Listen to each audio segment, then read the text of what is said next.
Hi, my name is Jessica, and today I'm going to teach you how to not go broke trying to travel the world.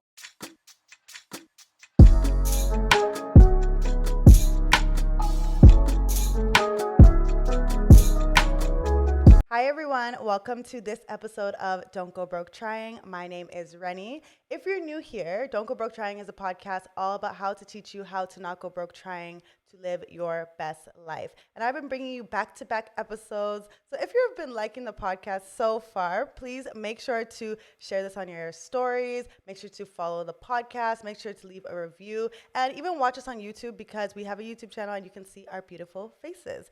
So today we're going to be talking about traveling the world.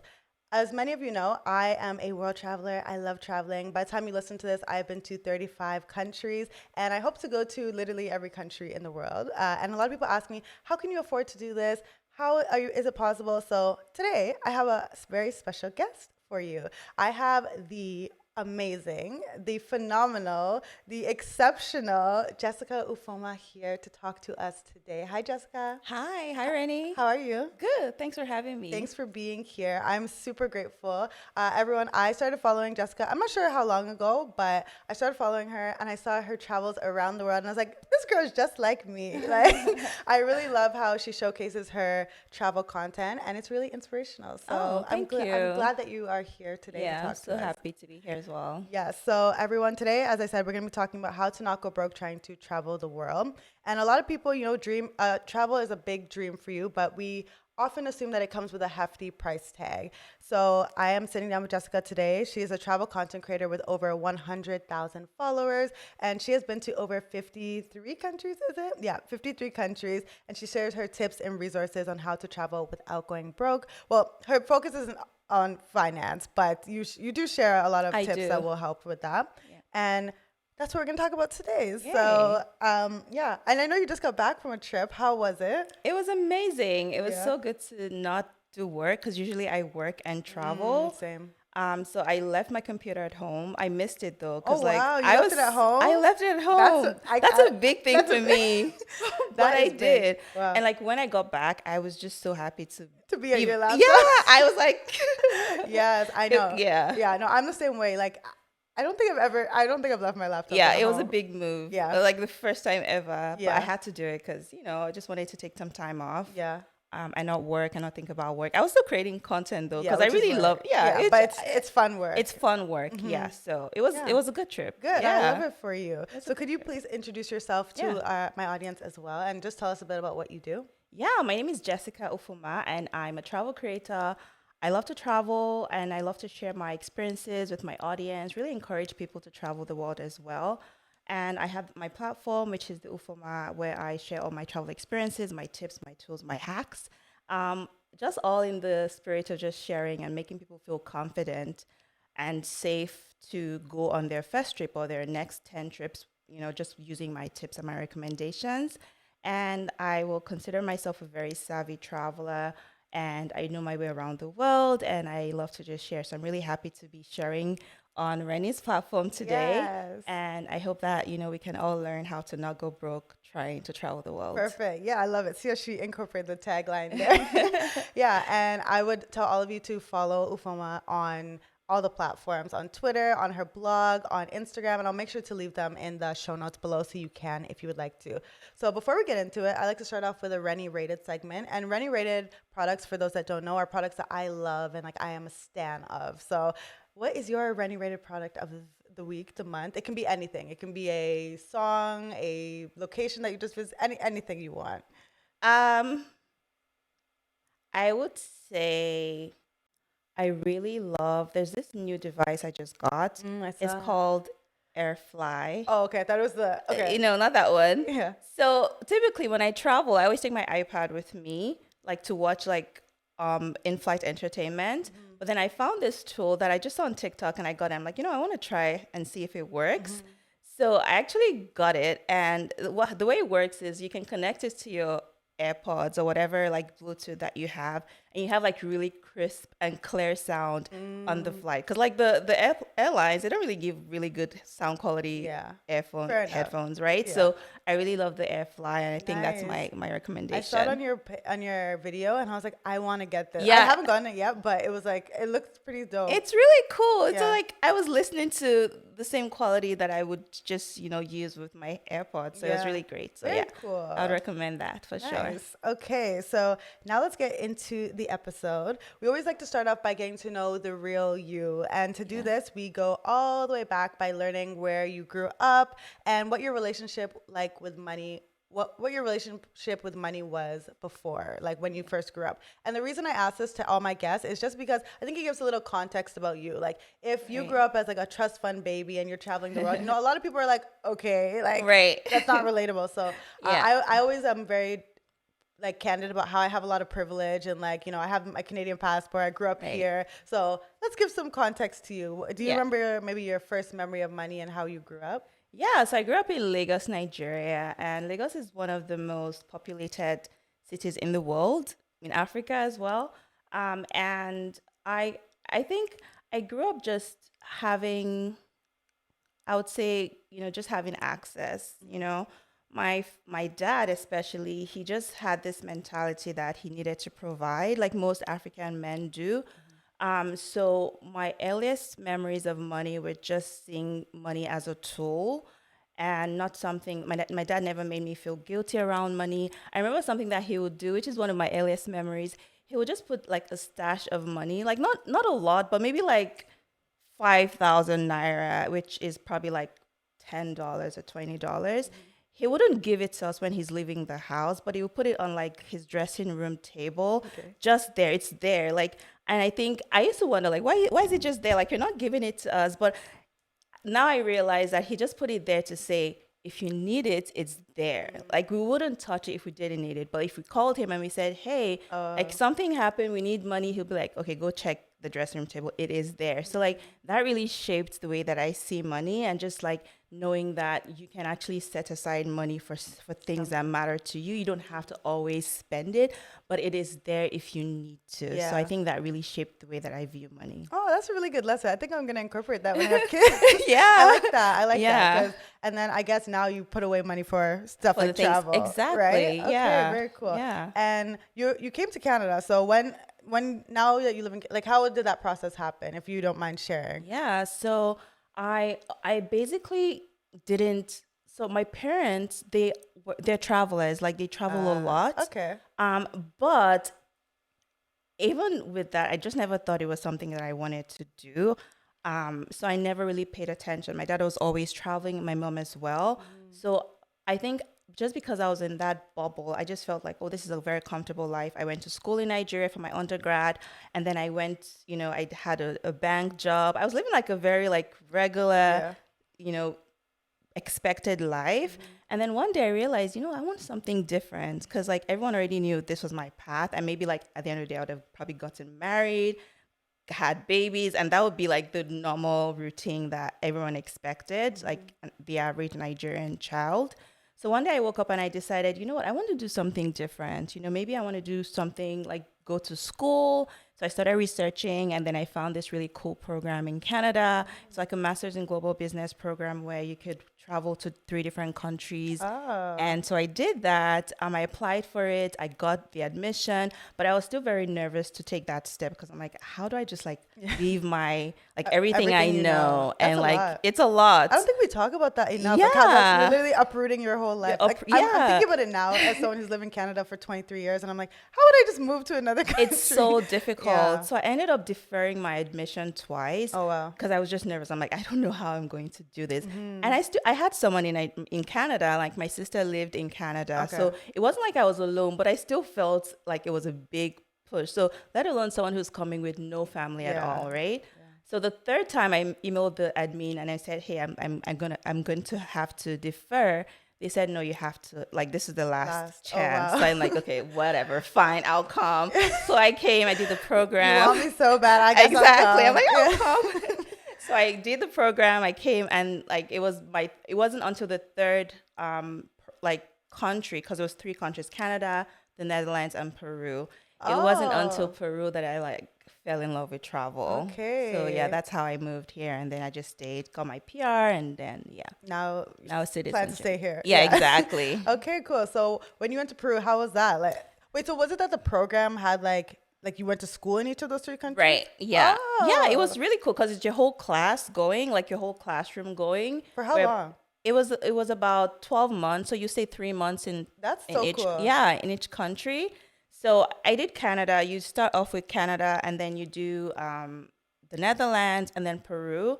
So when I went to Peru, I just absolutely fell in love with it because it was very different. Like the Netherlands, it's kind of same a little bit, not the same, but it's very Similar. similar. Yeah. But with Peru, it was just very different. Like the food, the people. That's really when I got the real taste of travel in the way that I do now. Yeah. Yeah. Is that when you decided to start your blog as well when you went to Peru? Yeah, when I went to Peru. So I did this hike. It's called the Inca Trail to the Machu Picchu. Machu Picchu is like a wonder of the world, absolutely beautiful. So I did the hike. I went up to Machu Picchu for 4 days. I was by myself, So it was a 4 day solo. hike? It was a 4 day hike. Bruh. It was Could not be me. it was very, very tedious. I actually did not understand what I was signing up Yeah. for until I was like, we're still going? Like, we're still Four for 4 days. days. Yeah, that's a long That was a trip. lot. But I mean, there's stops. Yeah. You stop and but it was a Were lot. you a hiker before this? No, I was not. I was just like, It's like, yeah, my first hike is gonna be Machu Machu Picchu. Picchu. I Yeah. know. It was so crazy, but I almost gave up. But, they have like experienced people there, like tour guides and people that have done it for so long, and they encourage you. Okay. They just like you're not like by Alone, yourself, yeah. right? So I made friends along the way, even though I was traveling solo. And then when I got to the top of Machu Picchu, like the last day, the fourth day, when we actually saw Machu Picchu, was so beautiful. And I literally almost cried because like you've done like this whole like Yeah. hike, you've challenged your body, your mind, and then you get there and you see the reward. So like everyone like when we got there, like we started screaming and like being so happy. And then I looked around, there was no one that looked like me there. I was Yeah. like, damn, this sucks. Like I want to see someone like me who's like Yeah. maybe we'll celebrate a different way, right? The way that everyone's celebrating. So I just felt, you know what? I think it's time to just share my experiences. At that time, I had traveled to other countries before Peru. And I'm like, I need to start sharing my experiences with people because I don't think people are not coming because they don't want to. They probably just don't know how to, right? Yeah. So I'm like, I'm going to open up a blog. I had no experience at all, but like watch YouTube, open up a blog, and then just start sharing my Wow. experiences. And now you've been sharing for the past however many years. 7 years. It'll be 7 years. this June. Yeah. Wow. I know. That's It's that's crazy. huge. And now it's like changed your life completely, right? Absolutely. Like how many countries have you been to this year? This year alone, I think at this point I've been to 8 countries. And for everyone, it's May, okay? Right. So 8 countries Yeah. in the first 5 months of the year. Yeah. Impressive. Yeah, Yes. it's been a lot of traveling, but honestly, I couldn't be more fulfilled Yeah. doing what I'm doing. So yeah. Nice. Okay. And for those who don't know, like Ufuoma was able to do this all in a Nigerian, well, not all, but Most of it. until 50 countries, almost 49 countries. 49 countries on a Nigerian Yes. passport. Yes. Like that in itself could be a whole episode on like how Right. how you did that. But like how was that traveling on a Nigerian passport? And like I don't hear of this at all. Right. We don't talk about it enough. And it wasn't until my last year.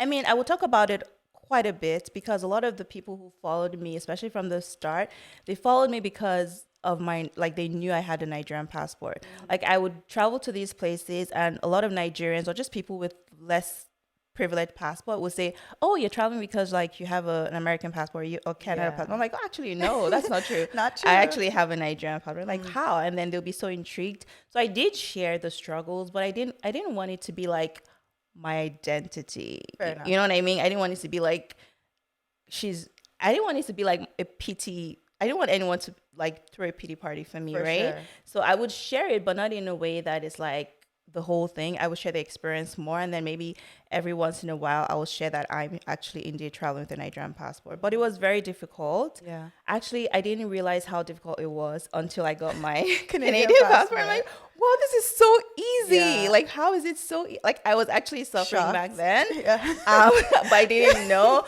I knew it was difficult, but it just felt like something I needed to do. It's like, Yeah. you know how you're planning your trip and you look for flights, I would just Apply find for visa. apply for visa, Yeah. And yeah, it's even It's a lot. just the way that people treat you when you're on a Nigerian passport versus a Canadian passport. Absolutely. Nobody really talks about that because It's terrifying. I went to Mexico with somebody who had a Nigerian passport and I had my Canadian, and we're going to the same place, same thing.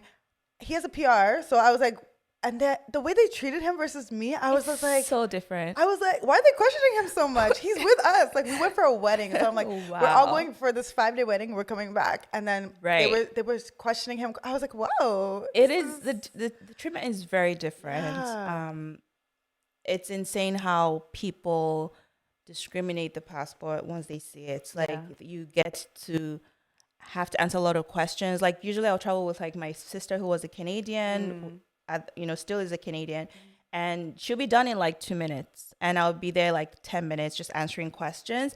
I mean, I'll be honest though, like having a PR helped a little bit, because it's like it just really helped a little bit, but still did not take away from the horrors of just having a Nigerian passport. Yeah. And for those that don't know what PR is, it's permanent residency in Canada. So you get this, like, it's in your passport and you get a PR card, actually. Yes, you get a PR card. You have to take it with your passport. Yeah. And it basically is like, oh, this person, they live in Canada. So they're kind of like, okay, they're Nigerian, but they're going to come back to Canada. They don't really want to stay in our country. Right. Exactly. It's like, why would she stay in the country when she has like Canadian PR? So it does help a little bit, but still, like sometimes like people, they don't see the PR first because you present the Nigerian passport and then they say, okay, like, do you have like a permanent residence? And you're like, oh yeah, I do. And then sometimes it helps, but having to apply for visas, the cost of applying for visas, it's a lot. But even just getting your PR will make travel a bit cheaper for you, right? Because now you have more visa-free access with your less privileged passport. Exactly. Right? Yeah, okay. Exactly. Do you have any experiences of like when you went broke, quote unquote, during your travels? Has that ever happened to you? Sure. I think that when I first started traveling, I started traveling really young, like relatively young, like 24. That was when I moved to Canada. I mean, I would travel before, like just for like family vacations, but not like to explore. So I did travel like on a very small budget, especially because I just moved as an immigrant. You're still trying to like figure out yourself. I had a good job at the time, but still, like, it was the first salary, your new grad type of salary. So I didn't have a lot of money to spend on travel. However, I knew it was something I wanted to do. So I made sure to prioritize in the ways that I spent money. And just knowing that I had like a stable job really helped because, okay, let's say I have like $500 in my bank account, for example, and I find a ticket for like $300, $200, like it's not good, right? No. But like knowing, okay, I have a paycheck coming in, and so like a lot of it was a little bit just like touch and go and just experimenting. But I did get into a flow where I started to actively just be proactive about saving because obviously the first times like I don't have that saving yet built up, but with time just having like a stable income and saving a percentage of my income just helped me really start to get into the groove of, okay, I can travel and I can still have savings and I can still invest for the future.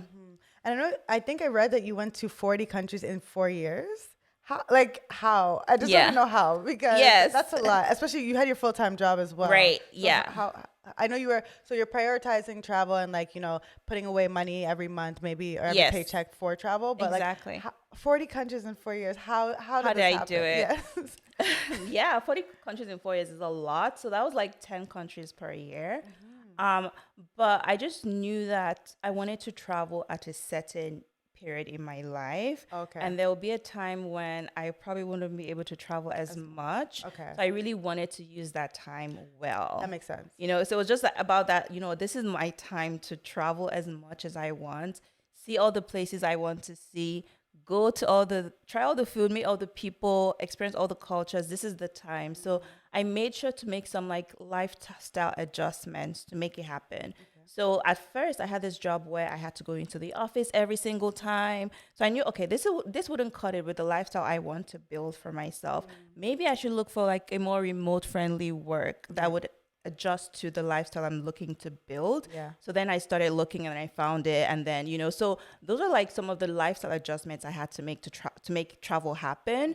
And in terms of just like savings, I will save, a big part of my income. Okay. So sometimes there's a trade-off, right? Maybe, you want to get that nice pair of handbag, but you're like, you know what? Maybe I would just save and put this money away to my travel I'm the fund. exact same You know what way. I mean? Yeah. So like there has to be a lifestyle adjustment, right? Especially when you haven't gotten to a level where you can afford to do every single thing. Yeah. You kind of have to prioritize. And for me, that was what I did. I just prioritized and, sometimes just going to where the deal is at versus going to like my dream destination. I used to tell my audience, like, don't be so stuck on like your dream destination. I want to go to this particular country because you're going to miss out on so many other awesome destinations that you may not have thought about. Okay, that's the first gem, guys. Like I think being flexible when you want to travel, flexible. And you're trying to affordably. Like being flexible is so important. It's so with key. The dates,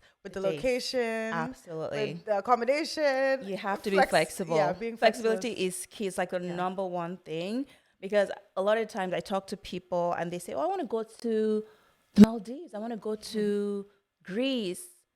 Yeah, you can go there, but like maybe right now you can't. So maybe try somewhere else. It doesn't mean those countries aren't good. You can always find a good experience anywhere you go. There's always so many things to see, so many things to do. So maybe go there first. Yeah. And then when you build that momentum, because sometimes when you start traveling and you're in that lifestyle, you have like motivation to want to level up in certain ways so that you can continue, right? So true, yeah. So like just start where you can, Yeah, if you're in Canada, go to Mexico, That could be you don't have to go to Greece for your first trip. Exactly. Go to Mexico. It's right there. There are flight deals all the time to Mexico. All the time. It's an all-inclusive so it can be affordable. Like there's so many ways you can travel affordably. Yeah. And I think people always have that misconception that you always have to be traveling in a certain way. Obviously, there's social media that gives that pressure as well. Like, we're seeing the lifestyle on social media. So, like, you kind of feel like you need to travel in a certain way. But I always say travel within your means, right?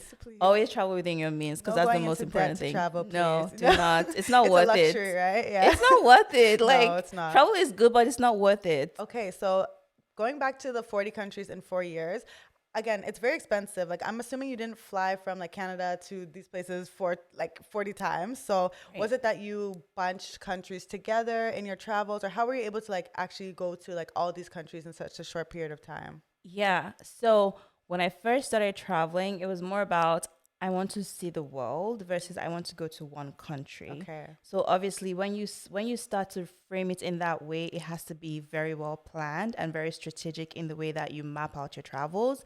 So for me, I knew I wanted to see the world. So like, okay, if I'm going to Costa Rica, then maybe I can do Panama as well. Maybe I can do Nicaragua in Central America versus going back and forth, having to fly back and forth. Yeah. So it was very strategic. Sometimes I would go to a country and then I'll do 3 more or 2 more because that would save me some money and also save me some time of like going back and forth. So like I would encourage you, if you want to like start to see the world, then when you think about a destination, think about how else can I enhance this experience by adding one more. It might be more expensive a little bit then because you're adding one more country, but in the long run, it's more affordable. 100%. Right? So like country coupling is what they call it in the travel industry, like coupling countries together. So let's say you're going to Thailand, you can do Cambodia, it's right next door. Even like Belize and Guatemala, it's literally like a bus ride. So you can do that, have more experiences, have a very different experience. For example, Guatemala is very like tropical and like mountains.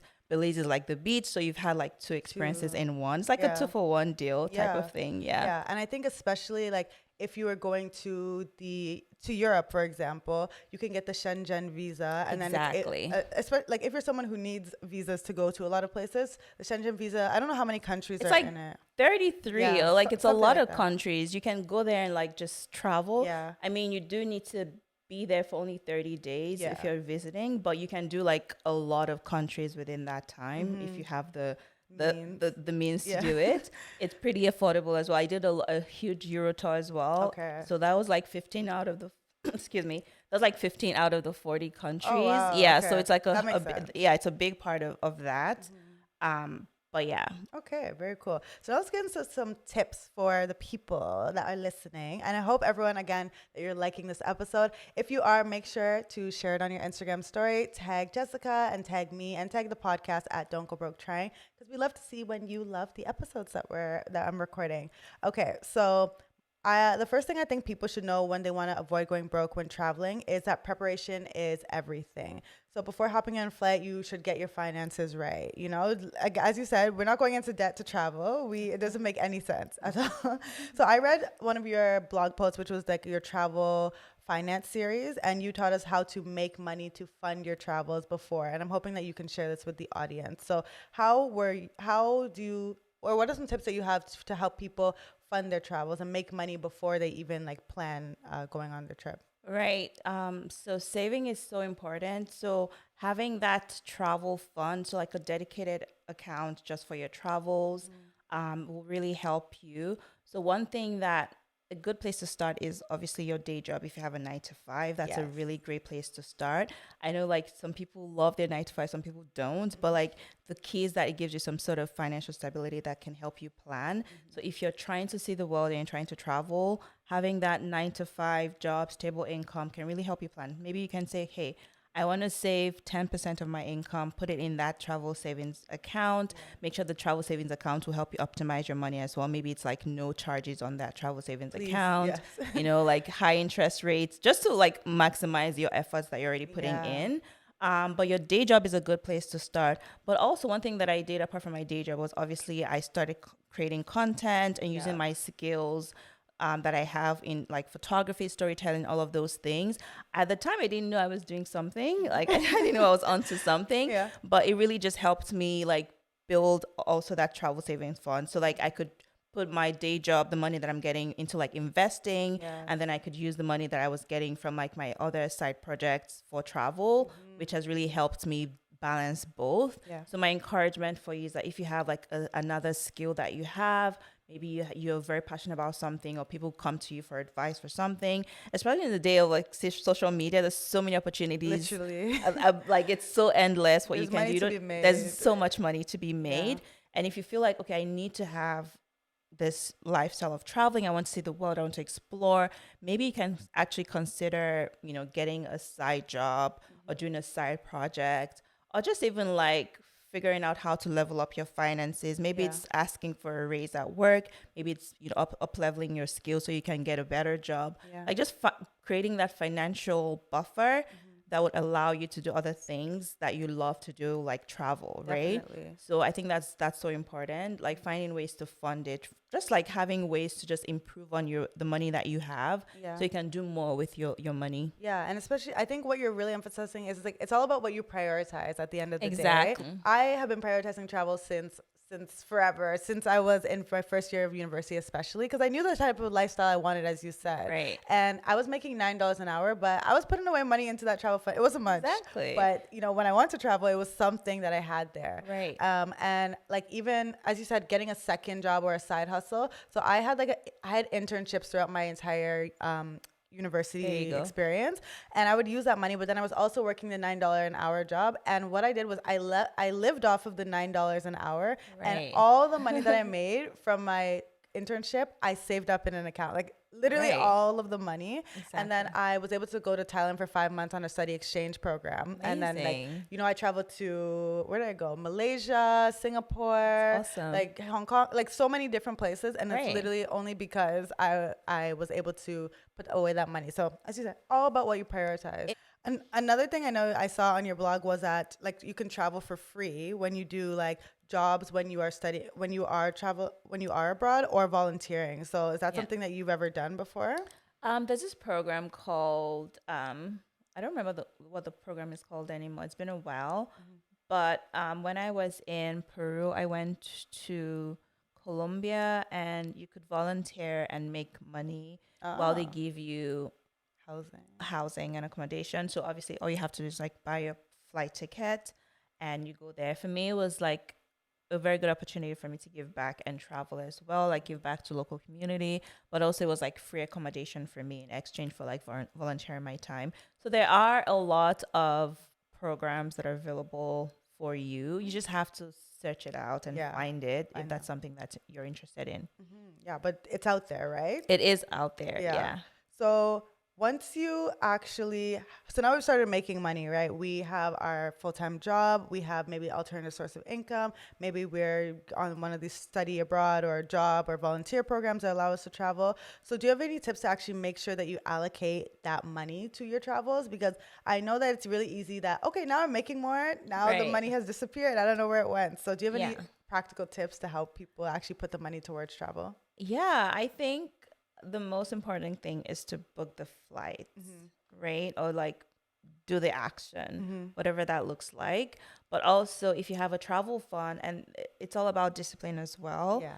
So, if you have a travel fund and you know you've built that money for travel, you have to just honor it and do what you wanted to do. Yeah. And that's discipline. And so, like, the reason why a travel fund, apart from like saving for travel, is also that you know exactly what you can afford to spend on. Like, you know what the amount is. So let's say you have $1,000 in your travel Yeah. account. Like, you know, okay, I have $1,000 to spend on this trip, and that's it. Like, Yeah. that should be it if you're like being disciplined with your money. So like when you have that money saved up, even if you have more money, you can think about ways to improve that money. Maybe by investing that money that you have, that extra money that you have, versus feeling like you need to spend it all.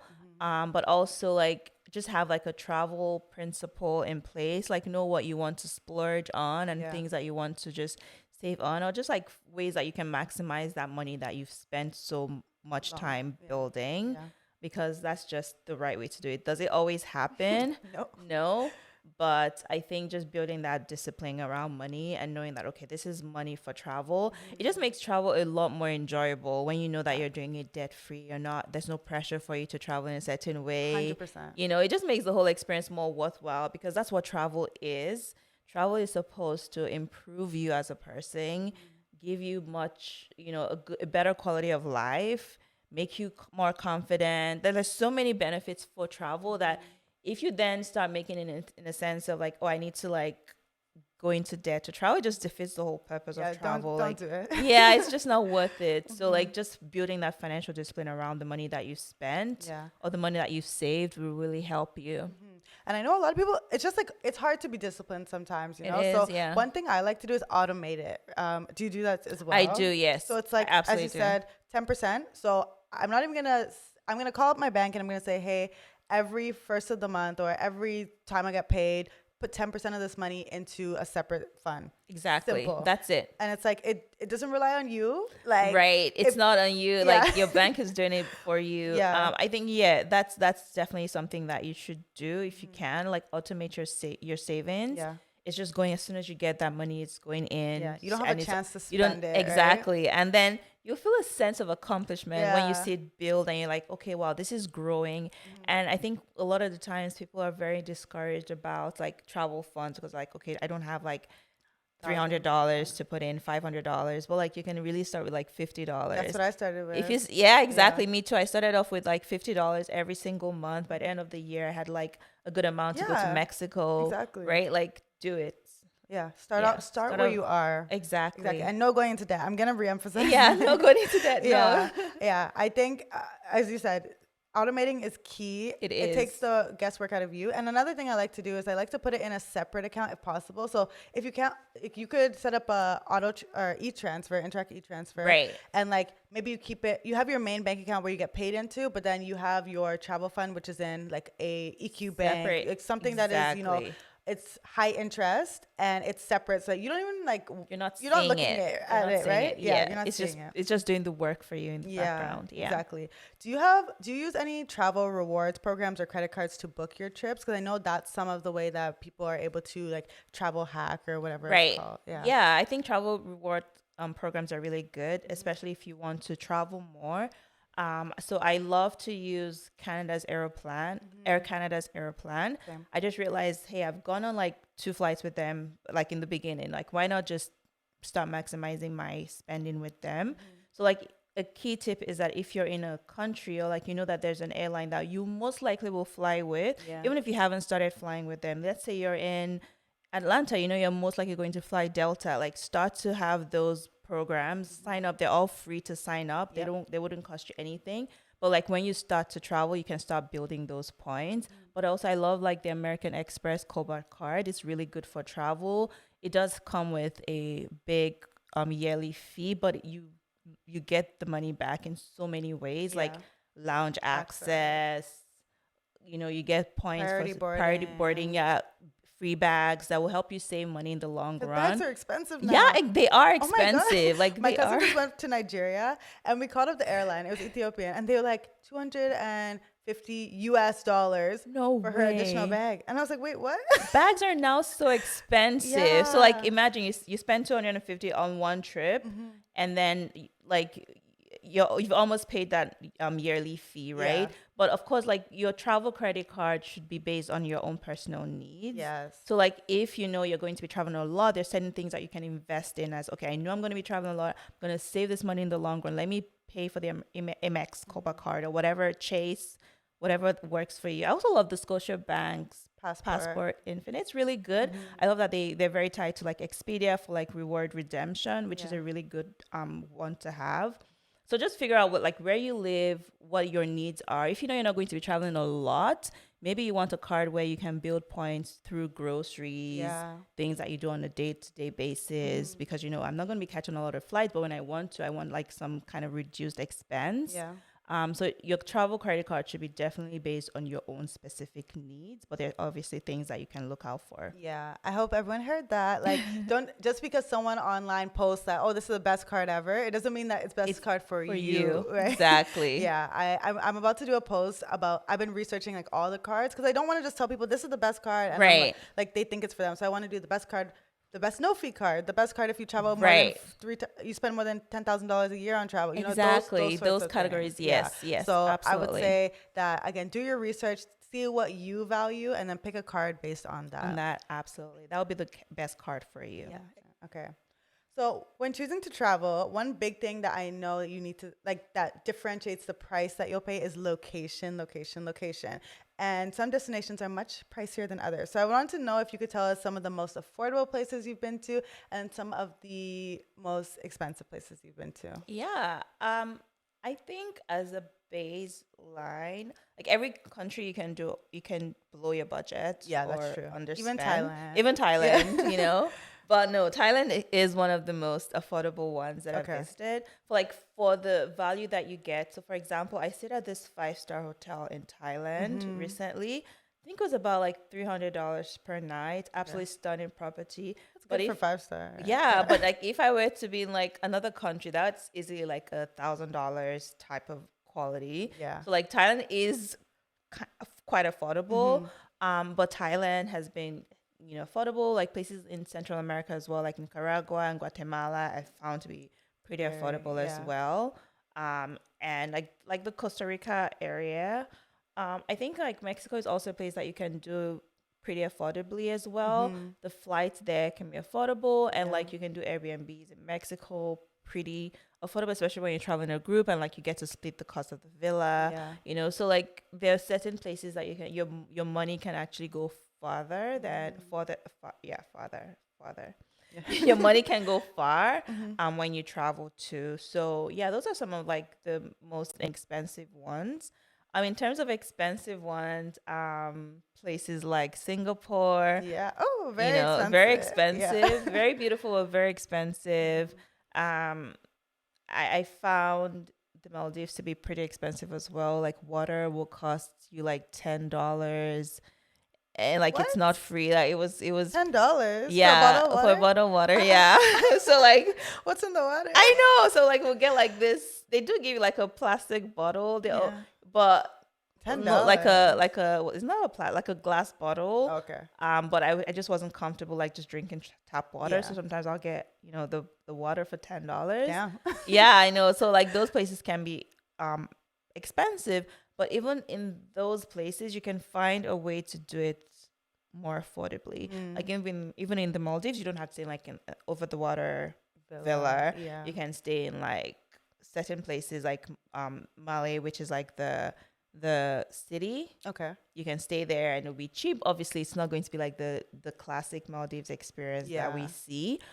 but you're still in the Maldives. You can enjoy the water. It's like Yeah. very beautiful. So like even in those expensive places, there are ways for you to do it inexpensively, right? So I know some people like when they go to the Maldives, they will like maybe stay one day in the overwater villa and then the rest in Malay or something. absolutely. Yeah. People do that. And Yeah. like, why not? Like, Why you not? can Yeah. get the best of both worlds without feeling like you have to break the bank.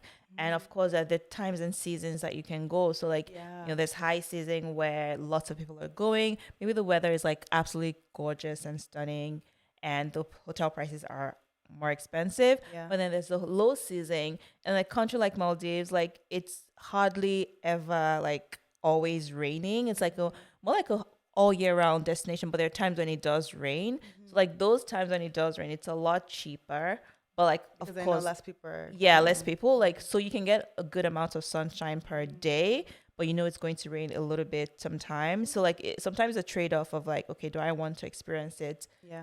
well, or do I want to wait until I have the funds to experience it in a way that I want Yeah. to? That's another gem. I think that like the season can make or break your budget, right? Absolutely. Right. So I went to Colombia for like $500 or something round trip, and it was off season, and everyone was like, "Oh, it's gonna be rain. It's rainy season." So they're like, "Oh, it's Right. gonna rain." It rained for like 10 minutes a day. Right? Absolutely. Like, I was Yeah. like, this is the time to go, and we had a great time. Exactly. It's way more affordable than I think right now. Flights are like $900. So Right. that's a huge reduction in price. Yeah. Just because we went during off season. Exactly. And also activities are cheaper. I find activities Everything is just just cheaper cheaper in because there's general. less demand. Exactly. And it doesn't rain. Usually it doesn't rain like the whole time. No. Maybe it rains at night when you're asleep and you wake up and you see like some rain like showers, but that's it. Sometimes it does rain it's the a whole risk, time. It's right? a risk, right? But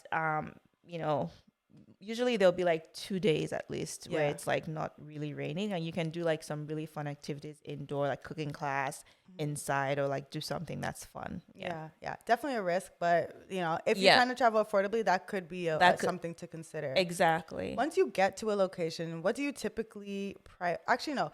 Let's go back to Thailand, for example, cheap destination overall, but the airfare can be very pricey to get there. So do you have any tips on how to maybe find affordable airfare? Yeah, I think the timing when you book really, really matters. So like I always track my flights. Tracking your flights is so important. You can do it on places like Expedia, Skyscanner. Track your flights. And then like with travel, you want to be planning ahead. So like we're in 2023 May right now. Try to like start thinking ahead, like what am I going to do next year? Because that's where you kind of get through the wave of like people who are last minute. Like me. Right?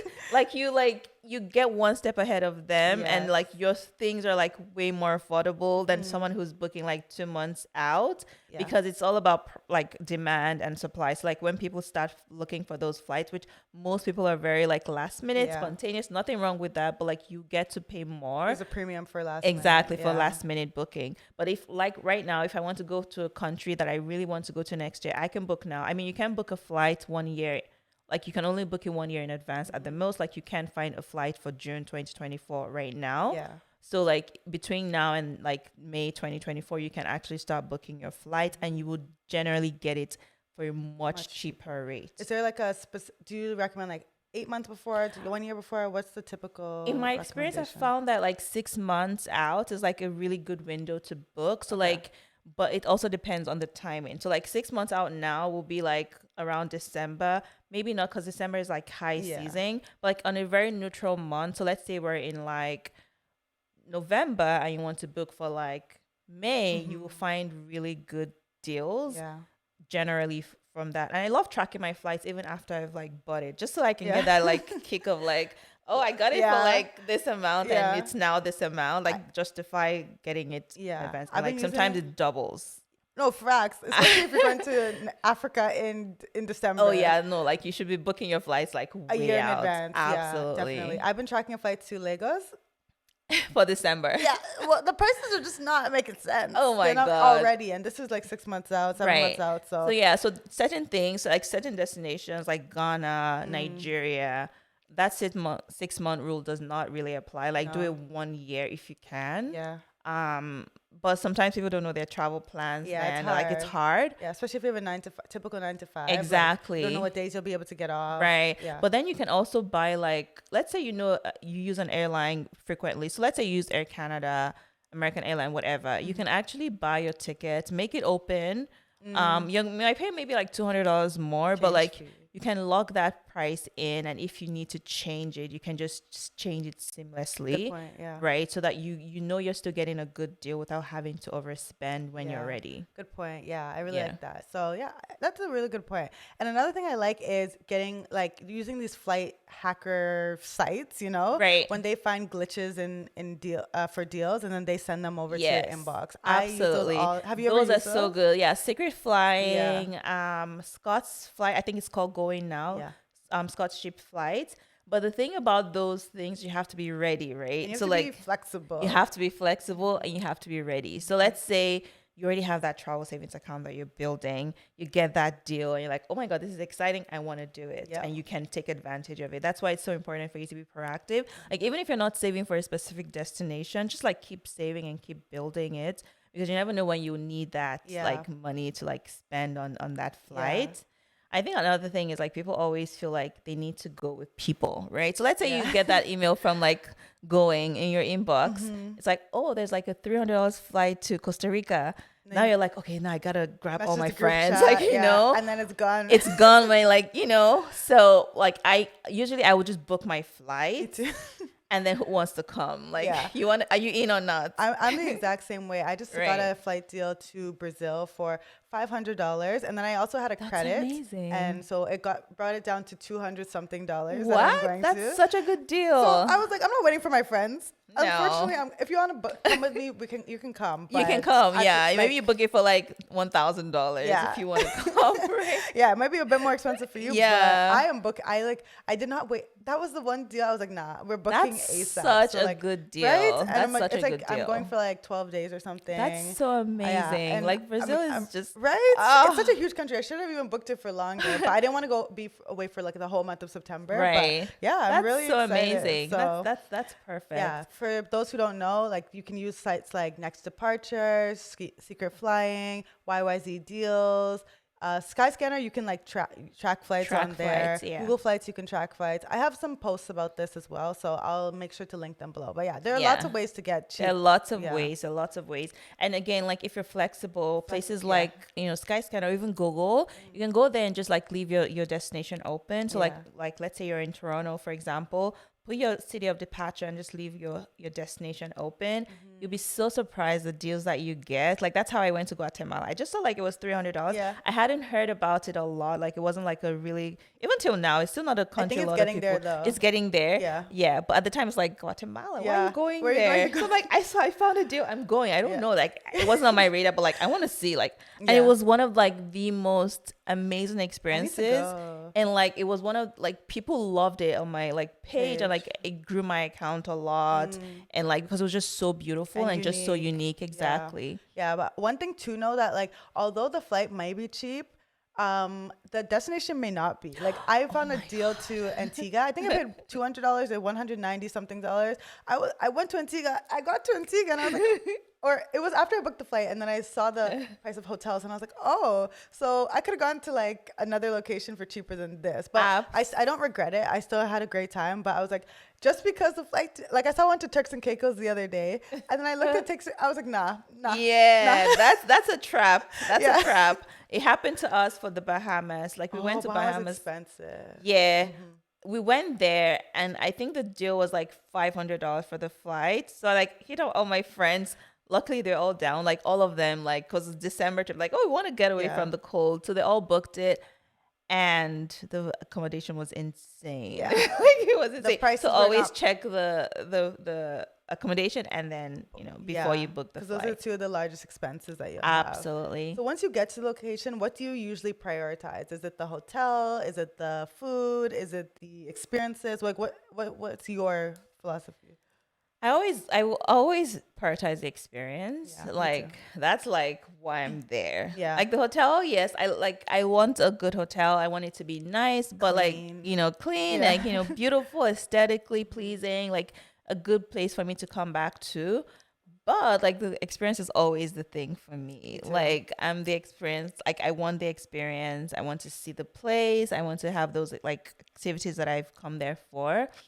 So yeah, experiences for sure for Yeah, me. I'm the same way. But Yeah. again, that's us. But make sure you prioritize what's important to you. Absolutely. Yeah. Like, Absolutely. I'm also a foodie. I'm a foodie, right? So like when I'm in Peru Yeah. that I'm going to soon, I am going to make sure I go on a food tour. Like that's an experience as well. But, Right, like, exactly. I definitely every country I try to book a food tour because I'm like, Yeah, those are I'm good. trying to eat. Exactly. And then let's talk about where to stay. So once you get somewhere, if you're on a budget, what are some like different hotel or accommodations that we Yeah. can consider? Yeah. I think like if you're like on a really small budget, I think, hostels are a good place to start. I know Can like you share what a hostel is? a hostel is just like shared accommodation with people. Although some of them are like changing right now. So shared accommodation in terms of like almost like a dorm situation, a dormitory, like Exactly. there's like bunk beds and it, If you're watching on YouTube, you'll see my face. I'm not like a hostel girl at all. Have you ever stayed in one? No. Oh, okay. Yeah. I stayed in one. It was okay. I'm not saying this to scare anyone because I know a lot of people who do, but I went to Malaysia and we were broke students at the time. So my friends were like, we're staying in a hostel. I was like, guys, this is not a good idea. And they were like, yeah, let's stay. I'm like, okay. We went. I think it was 4 days. We were in Kuala Lumpur. I don't think I slept for 4 days because first of all, like it's a bunk bed. I think there were like 6 or 7 or 8 bunk beds in that room. And it was male and female in one room. This couple was doing stuff on the top bunk. Like it was just not an experience. And I am a very light sleeper. So like I could not sleep for 4 days straight. Wow. Yeah. After we went to our next location, Penang, and then I slept. I don't know how much I slept because I was exhausted. But yeah, hostels are not for me. But I did stay one in Vietnam as well. I don't know why I decided to do it again. And it was, you can have a private room in a hostel. So that's a little better. It was so cheap. Like I think I spent like $20 a day or something. So there are ways to travel affordably, but I cannot do a hostel at this big age of mine. I can't do it anymore. Yeah. No, I hear you. I've actually stayed in one. It's called like a capsule hotel in Japan. Okay. It's like, it's not a hostel, but it's like you're seeing other people, but you have like your own like space, like a pod. You can like close things up. Okay. It's like a fancy hostel without the price tag. So like those are things that you can look out for. Like hostels are not too horrible. Like it depends on like make sure it's not like a shared dormitory. Like it's all. But now it's a bit tricky because of the like gender thing, like an inclusion and all of those things. So it's hard for them to just say, okay, this is just for women and this is just for men. So just make it mixed. Yeah, I didn't like the mixed because the couple on the top, I was like, guys, right? Like, no, there are people sleeping. Yeah, I like they should have etiquettes. Like you're in a shared space. But the problem is you can't control. You can't control exactly. Well, they're a really good way to meet people. Like if you're traveling by yourself. That's why I did it actually. Yeah, you can meet people. Yeah, you can meet people like because most of them are solo travelers as well. So you just always just like get to know each other. But yeah, hostels are one way, but also like Airbnbs. Although like now they've gotten a little bit more expensive. They used to be like super good value for your money. But now they've gotten a little bit more expensive. But also like there's couch surfing. Yeah, have you done that? I've done that. Really? I did that to Paris. Please tell us. So couch surfing is where it's like a website. You can reach out to a host. The host just like gives you their room for free. Like you're staying there for free. You're not paying anything. But maybe you might just bring something like a small gift for them. But it's totally free. Wow. So I went to Paris by myself, and I was like a broke student. I didn't have a lot of money, but I really wanted to experience Paris. And I think I had like $100 for 3 days. Like I know I had like $100. I'm like, how can I stretch this money in a way that I am able to experience Paris without having to call my parents, because I didn't want to call them. So I did. I'm like, okay, no, couch surfing can actually stay for free. So I reached out and there was this woman. She was called Joanna. I just reached out. You'll never forget her. I would never. She was so nice. She's like, "Oh yes, come to my home." Oh my god! I was so afraid. I messaged my sister. I told her, "This is where I am." But yeah, it was a good experience. I got to meet Joanna. She took me around. It was like totally free. I didn't have to pay for accommodation. The only thing I actually spent was the $33 train ride from Netherlands to Paris. Oh wow. And that was it. Like I still had more money like from the $100 that I had. Yeah. But now unfortunately due to the pandemic, couch surfing is no longer free. You have to pay like a membership. Oh really? I didn't know Yeah, that. yeah, you have to pay like it's not a big membership, like $5 per month just to have access to their database. But it's But cheaper than it's still a hotel. cheaper. Yeah. Yeah. I mean, you have to use caution, Safety a concerns, safety. yeah. Yeah, it's a little tricky. Yeah. Like maybe go with like same sex or like Yeah. sexes you're comfortable with. Yeah. But yeah, like there are ways to Wow. do it. I'm shocked that you couch surf. I know. Yeah, me, I think I'm a little too paranoid for that. Yeah, I was like, I'm going to Paris. It's happening. Yeah. With this $100 I that love I have. it. Yeah. I actually love it. I don't think I'll be trying it anytime soon, but I love that you have done it. Okay, I have, some yeah. options for everyone: hostels, Airbnb, if it's more affordable than a hotel. But I found, now, like sometimes hotels are even more affordable because of the Absolutely. cleaning fees and other things that they're adding on Airbnb. Yeah. And then you can consider couch surfing. Obviously, do your research first. But there's Yeah. some options. Yeah, and if you have like a group of friends, Yes, you know, yeah. you can share accommodation. and it makes things much It more makes absolutely, affordable. yeah. So like maybe start to connect with other travelers and just like build that network of people who will be down to travel with you. Yeah. Because you might end up saving some money in the long run. Yeah. Okay. And then what about what about how do you find, so I know you don't stay in hostels anymore, or I mean couch surfing anymore, anything like that. Yeah. So how do you find the best deals on accommodation for maybe Yeah. those that don't want to stay in the ones we just mentioned? Yeah, absolutely. I think for me it's about comparing prices. Okay. So accommodation costs usually, it's not like flights that really change that much. Flights Yeah. are the ones that are very like volatile. They're always up and down. Accommodation usually is like pretty standard. yeah. So usually if you find a deal for accommodation, usually they don't really change. They stay the same, but certain websites may have that same place for cheaper. Yeah, I've noticed. So like for example, simple Google search, you find like the top booking platforms like Expedia Booking. You can see like the prices already there and you can say, okay, this is Comparison, cheaper, and yeah. it helps you compare. So always compare the prices. But also I find that sometimes just even reaching out directly to the hotel usually is cheaper because they have to, those booking sites, Expedia and Co, they have to pay some commission for hosting their property on there. So they're able to give you for cheaper, right?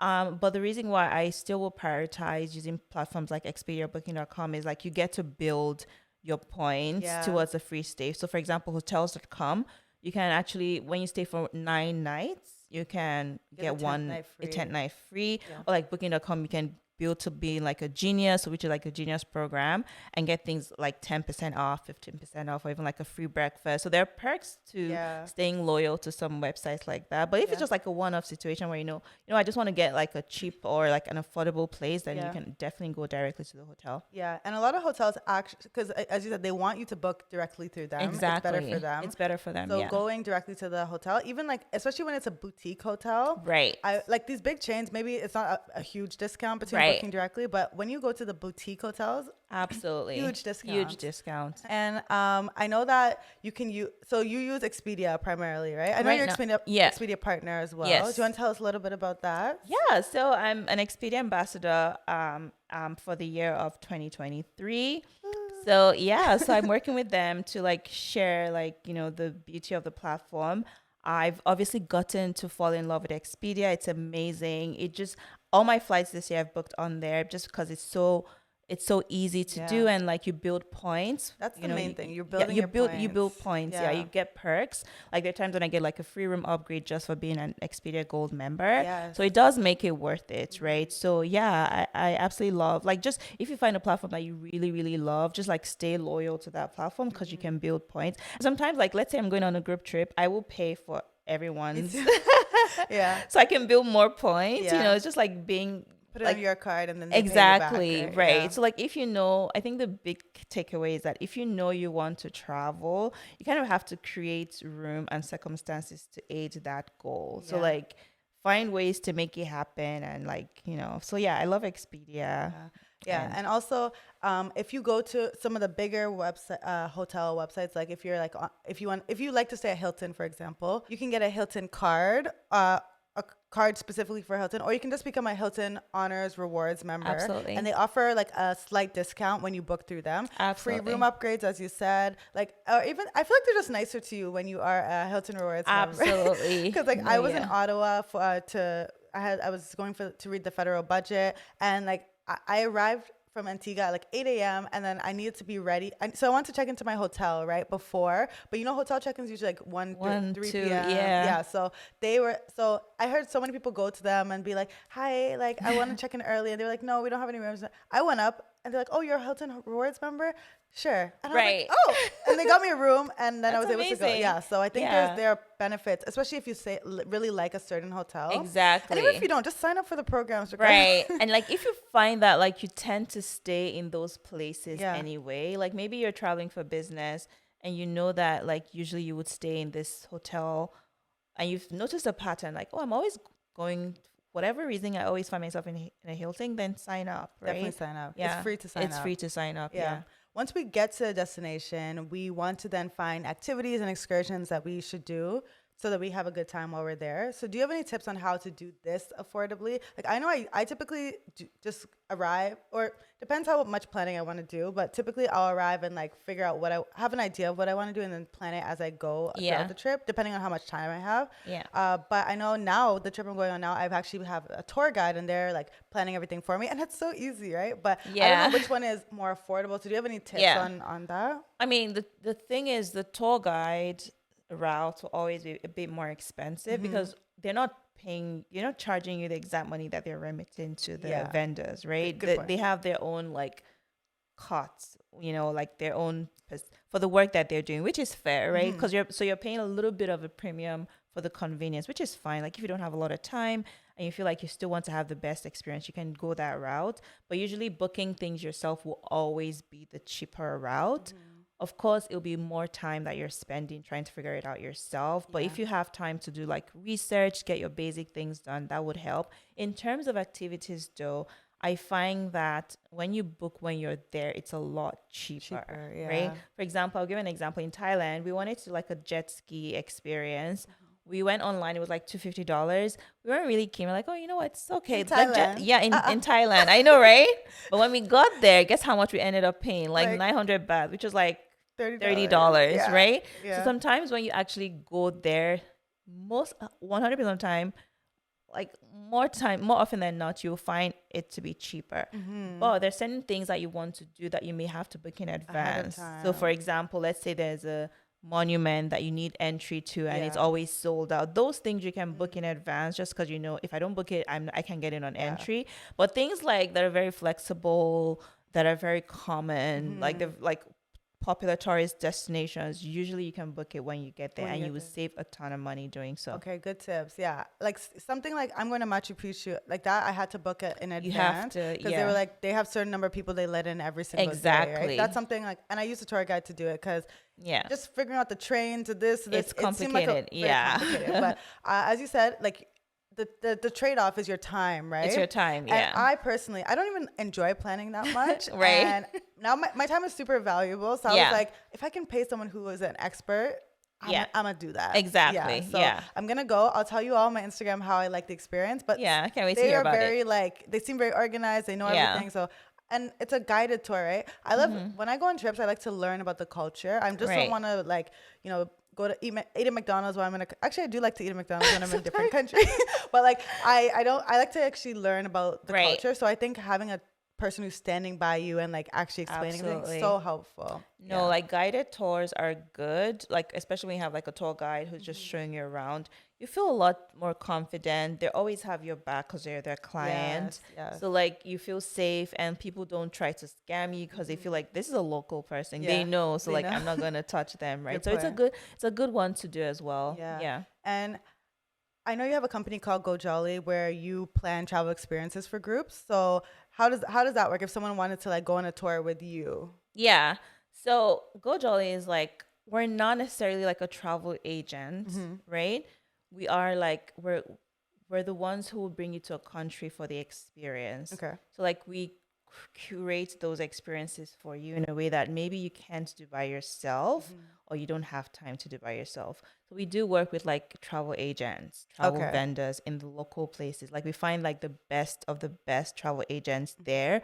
We work with them to create the most fantastic travel experiences. Awesome. So Go Jolly is the company for you if you want to go on a, it's mostly group trips. So let's say you're like, my friends are not ready to travel. I don't want to go by myself. Also, I just want that middle ground of having like to experience it with the group. Then Go Jolly is the good place. We have like a lot of like experiences to different places like Jordan, Japan, especially places that like you may not see like a Mexico on there, Yeah. but places that maybe you can't go by yourself. Maybe Like Jordan, it's too yeah. intimidating, like Jordan or Yeah. Japan or like Peru, for example.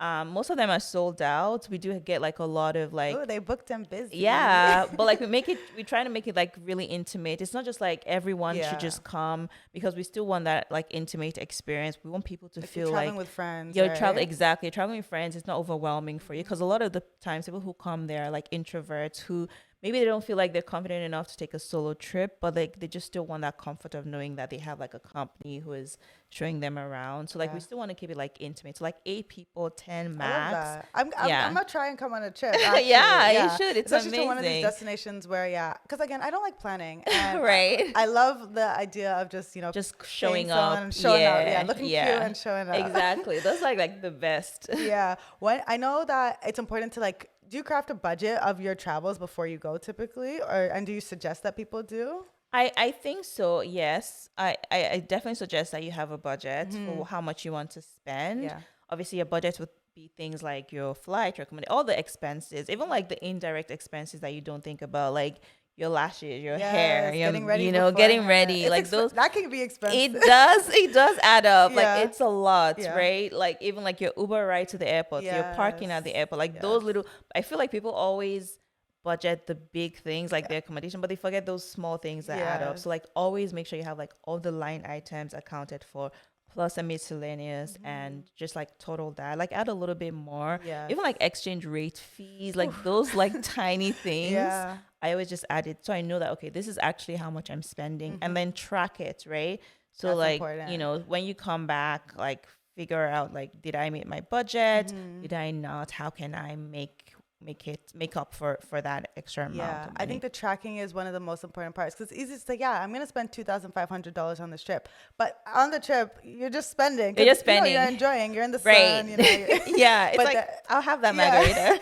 but are you so yeah, tracking is actually very important. I Yeah. used to like to use Splitwise even when I'm alone. And Splitwise Yeah. like basically can split all your expenses between your friends, or Right. I even love if you're it. by yourself, you can just put it in the app. Yeah. And it lets me know, okay, you're on budget, or you're doing a little much. Exactly. Yeah. You're doing too much. Maybe relax Yeah. on the cocktail. Yeah. Yeah. I love using Wise. Wise is a really good one. Like you have like an account, like you have a virtual debit account. Okay. You can put money on there. So let's say I know, okay, my budget is X amount. Let's say it's $2,000. I just put in my Wise, and then I see like how it's going throughout the trip without okay. like, yeah, because sometimes it can be confusing when it's just like in your account, like Yeah. it's mixed up. Very Yeah. true. Okay, I like that. And then also, I think, factor in the exchange rate as well, because that's Yes. something that can be extremely pricey. Absolutely. And always pay in local currency. Yeah. And I was going to ask you, do you, what's your tips for like getting the local currency? I know that people exchange at the airport, and I'm always kind of horrified by that. No, that's not good. Don't do that. Like only do it if you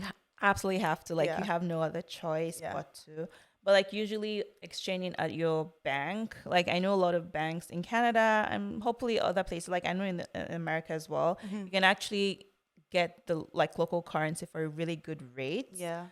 Sometimes you have to order in advance. Let's say it's like a really like Rwandan. right. It's like all yeah. those like currencies that maybe are not as popular. You have to order in advance. Maybe 3 to 5 business days they will send it to you. But always have that. And when all else fails, just have the US dollars with Always, you. yes. I always have that even with the local currency because most times you can exchange it. It's better than like starting from scratch or getting from the airport. So Yeah, definitely. But yeah, avoid that airport. It's the exchange rate worst. because It's they like- know that you're like probably desperate if you're there. you are, yeah. And they're gonna charge you a hefty They fee. do, yeah. It's horrible. Yeah. It's just the commission that they're taking on top. Like the exchange rate is just not favorable It's for you. not, yeah. And even as you said, if I'm paying like US dollars to a local there, they're also not giving you the most favorable rate. So pay Absolutely. in their local currency, so Pay you in their don't local you're currency. paying an affordable rate. Absolutely. Or one of the last questions I have is, what are some unexpected expenses that you've like maybe have popped up on your trip, and how do you advise people to plan financially for this? Because I know when I was in Thailand, I stepped on a sea urchin while I was snorkeling, Oh and the my needle God. went like right through my foot, but it wouldn't come out. It was stuck there, like, so I had to go to the hospital. That's like Oh obviously my an God. unexpected expense. Right. So what about anything that's happened to you Oh my God. That's so crazy. Nothing like that? like that, Yeah. but I've had like the car break down. Oh, that's a Eh, big. Yeah, Yeah, yeah, it is. yeah. So like rented a car. I think it was in Belize. Rented a car and we're driving somewhere far away, and it just broke down in the middle of the road. Ugh. So like we had to pay that bill, but luckily we had insurance. So insurance, like it took a while to get that money back, but we did have insurance. So like always have insurance whenever you travel, because you never know like when you need it. Because if we did it, it would have been about $2,500. Wow, Yeah, that's because we had to like tow the car, and then yeah, like the tires were gone. Like it was a lot of things that happened. yeah. So the bill came up to like 2,500. Mm. But thankfully we had insurance. We ended up paying about $300 out of pocket just Okay, because it didn't cover everything. yeah, But it was not better bad. than, yeah, I Yeah. know. So like, yeah, things happen when you travel. Mhm. You just have to be ready for it. Yeah, I think the travel insurance is It's so key. key. And if you have car insurance, it typically goes onto any car that you're driving as well. So you don't Exactly. really need to get the rental insurance from Right. You the don't rental need to. company. Yeah. Absolutely. Yeah, but I had something similar when I was in Banff actually. Oh yeah. And apparently it's common. Like people's car, like when I posted about it, people are like, "Oh, that happened to me. That happened to Oh me. Our tire just really? popped. Like it just Yeah, popped." especially when you're going through like like when there's a lot of mountains, and Yeah. like because there always like Stones on stones the on ground. the ground just from the mountains. So like usually you can find that your car Yeah. breaks down. Yeah, so it just popped, and Oh my then I God. was like, okay, let's replace the tire. Don't do that, first of all, because I went to the store. I was like, let's replace the tire. They're like, yeah, you're gonna have to replace like both tires on both sides so they're equal treading.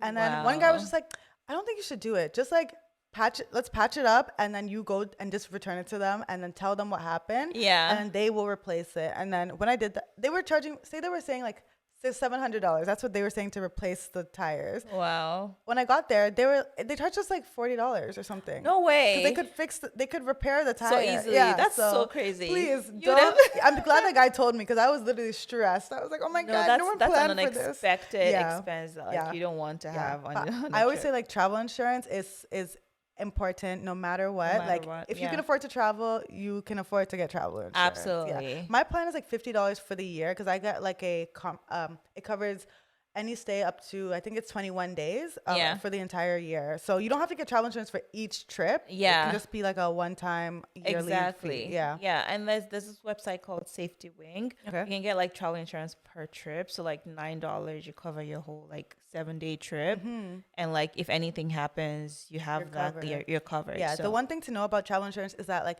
they typically won't pay out immediately, right? absolutely. So Yeah. have a credit card at all times, so that like Yes. if you need like my mom broke her leg while we were traveling before, Wow. and they're like, we're not touching you until we see like some and this is in America. That's so They're like, crazy. until we see your travel insurance, so we know that you're paying for this, Oh and also so wow. you have a credit card on file in case that. Yeah. What? Yeah. Oh That's no, so girl. brutal. Yeah, but most times they do. Like Yeah, I've you heard pay up cases front. where people travel to like Mexico, Mexico, yeah. especially I don't know why, like Mexico, and they're not able to get any Yeah, help or whatever because because they're not covered. Yeah. yeah. So bring your Bring your yeah. insurance. Even for me, when sure. I was in Thailand and I had that, I had to pay up front, and then the travel Yeah, they they pay you reimbursed back me after. later. But Yeah. it's It's stressful. yeah, it's stressful. So Yeah. yeah, to make sure you don't go broke, get travel insurance. Exactly. Well, thank you, Ufoma, for being here. My last question for you is, what's one piece of advice that you would give to our listeners to make sure that they don't go broke trying to travel the world? Yeah, I think it's so important for you to travel within your means. Yes. So make sure that you're traveling in a way that supports your lifestyle and not take away from your lifestyle. Do not feel like don't feel pressure to travel a certain way. Travel within your means and just take those like little steps that you can take. If it's a short trip, in a very nearby city, or a big trip that you save for a while, or however it is that you can afford, I think it's best for you to do that. Always travel within your means, because travel is a lot more enjoyable when you do so. So that's Yes. my piece of advice for everyone who's Yes. listening. Great advice. I hope everyone's listening. Take notes, okay? Ufuoma, thank you again. If you could let us know where we can find you, if people Yeah. wanted to find you. Yeah, so my main platform is on Instagram. I share almost daily travel tips and inspiration. Like if you're looking for destinations, you can find me, the Ufoma, on Instagram. And then I do have a blog where I go more in depth. I share like blog posts, travel guides, all of those things. If you just want a more in depth guide for like destinations, things to do, all of those things, it is theufoma.com. And Twitter, the Ufoma, like just the All the Ufoma. All platforms. the platforms, you find me there. Yeah, Yeah, and you can also follow, she has like ebooks on her website as well. absolutely. So purchase one of the ebooks. Yeah. If you need help traveling and maybe you just need some tips and tricks, your ebooks are great. Absolutely, yeah. Ebooks are like just another way to just go in depth, like more than a blog post goes, gives you the different steps and the tools and all of those things. So yeah, I do have ebooks on there as well. Yes. Well, Yeah. everyone, thank you so much for listening. If you got this far, we really appreciate it. I will make sure to leave all of Ufoma's links down below. And yeah, thank you for listening. Make sure to share this on your story. Make sure to follow Ufoma. Make sure to follow the podcast. Make sure to leave a review, please. It really does help. Okay, we'll see you in the next episode. Bye. Thank you for listening. I hope you learned something that will help you not go broke. If you're listening to this on Spotify or Apple, please remember to leave a review. And don't hoard this knowledge. Share it with a friend that you think may find this valuable. This episode was produced by Omilia Visuals with music by Wonder Girl.